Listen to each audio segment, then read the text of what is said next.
মৰম ছাত্ৰ ছাত্ৰীসকল, ক্লাছ টিউটৰ ইউটিউব চেনেলত তোমালোক সকলোকে স্বাগতম জনাইছোঁ। অসম জাতীয় বিদ্যালয়ৰ ক্লাছ 7 অৰ্থাৎ সপ্তম শ্ৰেণীৰ সমাজ বিজ্ঞান বিষয়টোৰ অধ্যায় নম্বৰ 10 পাঠ নম্বৰ 10 আমাৰ দেশৰ শাসন ব্যৱস্থা। এইটো পাঠৰ প্ৰশ্নোত্তৰসমূহ আলোচনা কৰিছোঁ। ভিডিঅ'টো ভাল লাগিলে লাইক কৰিব আৰু লগতে চেনেলটো ছাবস্ক্ৰাইব কৰি ৰাখিব আৰু ভিডিঅ'লৈ প্ৰথমৰ পৰা শেষলৈ চাব বুলি মই আশা ৰাখিলোঁ। এতিয়া তোমালোকৰ প্ৰশ্নোত্তৰলৈ যাওঁ আমি। প্ৰথম প্ৰশ্ন 11খন বাক্যত উত্তৰ লিখি দিছে। ক নম্বৰটো হৈছে, আমাৰ দেশত কোনে কেন্দ্ৰ আৰু ৰাজ্য চৰকাৰৰ মাজত ক্ষমতা ভাগ কৰিছে? কেন্দ্ৰ আৰু ৰাজ্য চৰকাৰ দুয়োটাৰ মাজত কোনে ক্ষমতা ভাগ কৰিছে? উত্তৰটো হৈছে, আমাৰ দেশত ভাৰতীয় সংবিধান কেন্দ্ৰ আৰু ৰাজ্য চৰকাৰৰ মাজত ক্ষমতা ভাগ কৰিছে। খ নম্বৰ, ভাৰতবৰ্ষত চৰকাৰৰ শাসন ব্যৱস্থাৰ ঘাই খুঁটা হিচাপে কাক অভিহিত কৰা হয়? উত্তৰটো হৈছে, ভাৰতবৰ্ষৰ চৰকাৰৰ শাসন ব্যৱস্থাৰ ঘাই খুঁটা হিচাপে সংবিধানক অভিহিত কৰা হয়। গ নম্বৰ, ভাৰতীয় সংবিধান মতে আমাৰ ৰাষ্ট্ৰৰ মুৰব্বী কোন? উত্তৰটো হৈছে, ভাৰতীয় সংবিধান মতে আমাৰ ৰাষ্ট্ৰৰ মুৰব্বী হ'ল ৰাষ্ট্ৰপতি। খ নম্বৰ, ভাৰতৰ ৰাষ্ট্ৰপতিৰ কাৰ্যকাল কিমান বছৰ? উত্তৰটো হৈছে, ভাৰতৰ ৰাষ্ট্ৰপতিৰ কাৰ্যকাল 5 বছৰ। 9 নম্বৰ প্ৰশ্ন, সংসদৰ উচ্চ সদন আৰু নিম্ন সদনৰ নাম কি? উত্তৰটো হৈছে, সংসদৰ উচ্চ সদন হৈছে ৰাজ্যসভা আৰু নিম্ন সদন হৈছে লোকসভা। প্ৰথম নম্বৰ, ভাৰতৰ ৰাষ্ট্ৰপতিয়ে ৰাজ্যসভালৈ কেইজন সদস্য মনোনীত কৰিব পাৰে?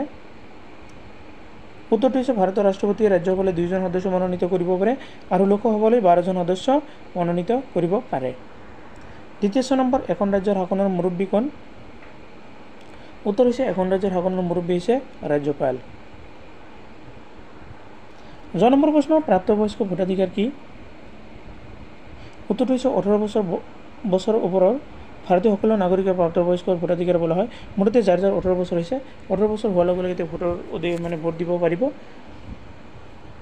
6 নম্বৰ প্ৰশ্ন, অসমৰ কোন দুখন জিলাত প্ৰথমবাৰৰ বাবে সাহিত্যগীত জিলা পৰিষদৰ ব্যৱস্থা কৰা হৈছিল? উত্তৰটো হৈছে, অসমৰ কাৰ্বি আংলং পাৰ্বত্য জিলা আৰু উত্তৰ কাছাৰ পাৰ্বত্য জিলাত প্ৰথমবাৰৰ বাবে সাহিত্য জিলা পৰিষদৰ ব্যৱস্থা কৰা হয়।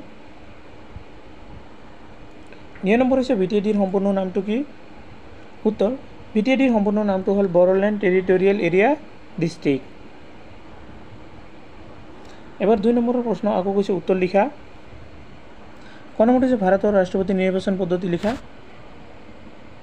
উত্তৰটো হৈছে, ভাৰতৰ ৰাষ্ট্ৰপতিক নাগৰিকে পোনপটীয়াকৈ নিৰ্বাচন নকৰে।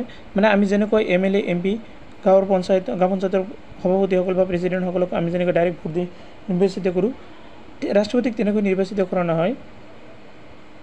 ৰাষ্ট্ৰপতিক বিশেষকৈ ৰাজ্যসভা, লোকসভা, সাংসদ আৰু বিভিন্ন ৰাজ্যৰ বিধায়কে ভাৰতৰ ৰাষ্ট্ৰপতি নিৰ্বাচিত কৰে।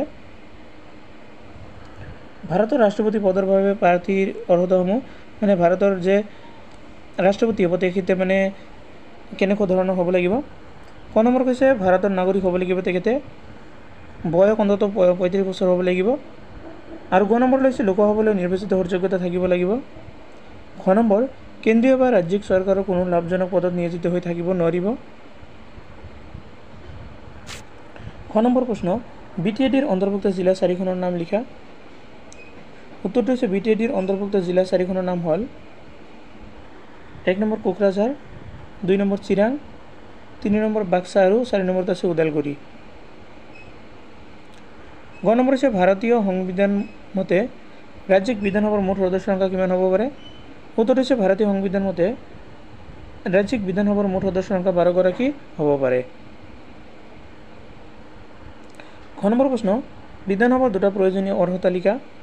উত্তৰটো হৈছে, বিধানসভাৰ 2টা প্ৰয়োজনীয় অৰ্হতা হ'ল তেখেতে ভাৰতীয় নাগৰিক হ'ব লাগিব, বয়স অন্ততঃ 25 বছৰ হ'ব লাগিব। 9 নম্বৰ প্ৰশ্ন, ভাৰতৰ ৰাষ্ট্ৰপতিক কি পৰিস্থিতি জৰুৰী অৱস্থা ঘোষণা কৰিব পাৰে? এইটো প্ৰশ্নটো আকৌ হৈছে এইটো হ'ল প্ৰশ্ন। উত্তৰটো চোৱা, দেশৰ কোনো অংশত বা গোটেই দেশত বিদ্ৰোহ উচনা হ'লে, অন্য ৰাষ্ট্ৰৰ লগত যুদ্ধ লাগিলেও, অন্য কোনো ৰাজ্যত সংবিধান অনুসৰি শাসন কাৰ্য পৰিচালনা কৰা সম্ভৱ হৈ পৰিলে, কোনো ৰাজ্যৰ বিত্তীয় অৱস্থা সংকটজনক হ'লে ভাৰতীয় ৰাষ্ট্ৰপতি জৰুৰী অৱস্থা ঘোষণা কৰিব পাৰে। প্ৰথম নম্বৰ প্ৰশ্ন, ভাৰতৰ ৰাষ্ট্ৰপতিৰ নিৰ্বাচনত কোন জড়িত হৈ থাকে? উত্তৰটো হৈছে, ভাৰতৰ ৰাষ্ট্ৰপতিৰ নিৰ্বাচনত ৰাজ্যসভা, লোকসভাৰ সাংসদ আৰু বিভিন্ন ৰাজ্যৰ বিধায়কে জড়িত হৈ থাকে। দ্বিতীয় 6 নম্বৰ প্ৰশ্ন ভাৰতৰ ৰাষ্ট্ৰপতিক কি অপৰাধৰ বাবে পদৰ পৰা অপসাৰিত কৰিব পাৰি তোমালোকে এইটো নিশ্চয় পঢ়ি আহিছা ৰাষ্ট্ৰপতিক যেনে তেনে আমি পদৰ পৰা মানে বহিষ্কাৰ কৰিব নোৱাৰিম গতিকে ইয়াত কৈছে উত্তৰটো হৈছে সংবিধান ভংগ লিখিয়া গুৰুত্ব অপৰাধত ভাৰতীয় ৰাষ্ট্ৰপতিক পদৰ পৰা অপসাৰিত কৰিব পাৰে এবাৰ 4 নম্বৰ প্ৰশ্ন আছে ভাৰতৰ ৰাষ্ট্ৰপতি পদৰ বাবে প্ৰাৰ্থীলৈ আগবঢ়াবলৈ হ'লে কি কি অৰ্হতাৰ প্ৰয়োজন হয় উত্তৰটো হৈছে ভাৰতৰ ৰাষ্ট্ৰপতি পদৰ বাবে প্ৰাৰ্থীত্ব আগবঢ়াবলৈ হ'লে প্ৰয়োজনীয় চৰ্তসমূহ হ'ল ভাৰতীয় নাগৰিক হ'ব লাগিব বয়স অন্ততঃ 35 বছৰ হ'ব লাগিব আৰু লোকসভালৈ নিৰ্বাচিত হোৱাৰ যোগ্যতা থাকিব লাগিব এইটো লোকসভালৈ নিৰ্বাচিত হোৱাৰ যোগ্যতা থাকিব লাগিব 9 নম্বৰ কাৰণ ঘ নম্বৰ হৈছে কেন্দ্ৰীয় চৰকাৰৰ কোনো লাভজনক পদত নিয়োজিত হৈ থাকিব নোৱাৰিব এবাৰ 5 নম্বৰ প্ৰশ্ন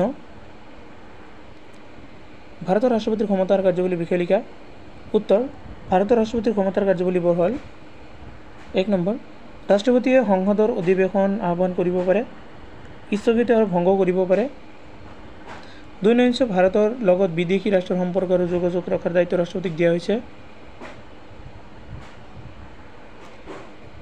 ভাৰতৰ ৰাষ্ট্ৰপতি দেশ প্ৰতিৰক্ষা বাহিনী মুখ্য সেনাৰক্ষী অন্য ৰাষ্ট্ৰৰ সৈতে যুদ্ধ ঘোষণা কৰি ক্ষমতা যিদৰে আছে শান্তি স্থাপনৰ সৈতে সন্ধি স্থাপনৰ ক্ষমতা ৰাষ্ট্ৰপতিৰ হাতত আছে এবাৰ 6 নম্বৰ প্ৰশ্ন হৈছে কি ৰাজ্যৰ মুখ্যমন্ত্ৰীৰ ক্ষমতা সম্পৰ্কে লিখা উত্তৰটো হৈছে ৰাজ্যৰ মুখ্যমন্ত্ৰীৰ ক্ষমতা হ'ল মুখ্যমন্ত্ৰীয়ে মন্ত্ৰীসভাত সভাপতিত্ব কৰে সিদ্ধান্ত গ্ৰহণৰ ক্ষেত্ৰত মুখ্যমন্ত্ৰীৰ মতামতৰ ওপৰত গুৰুত্ব দিয়া হয় 7 নম্বৰটো হৈছে চমুটকা লিখা তাৰ 9 নম্বৰ হৈছে সাহিত্য জিলা পৰিষদ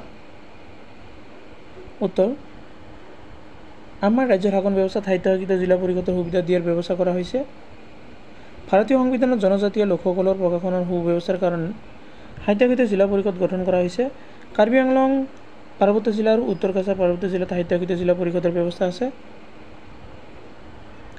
9 নম্বৰ হৈছে BTAD 2003 চনৰ 28 ছেপ্টেম্বৰ তাৰিখে ভাৰতীয় সংবিধানৰ আধাৰত বড়ো এলেকা জিলা পৰিষদৰ অৰ্থাৎ BTADৰ পৰিষদ গঠন কৰা হৈছিল BTADৰ সম্পূৰ্ণ অৰ্থ হ'ল বড়োলেণ্ড টেৰিটৰিয়েল এৰিয়া ডিষ্ট্ৰিক্ট BTADৰ অন্তৰ্ভুক্ত 4খন জিলা হ'ল কোকৰাঝাৰ চিৰাং বাক্সা আৰু ওদালগুৰি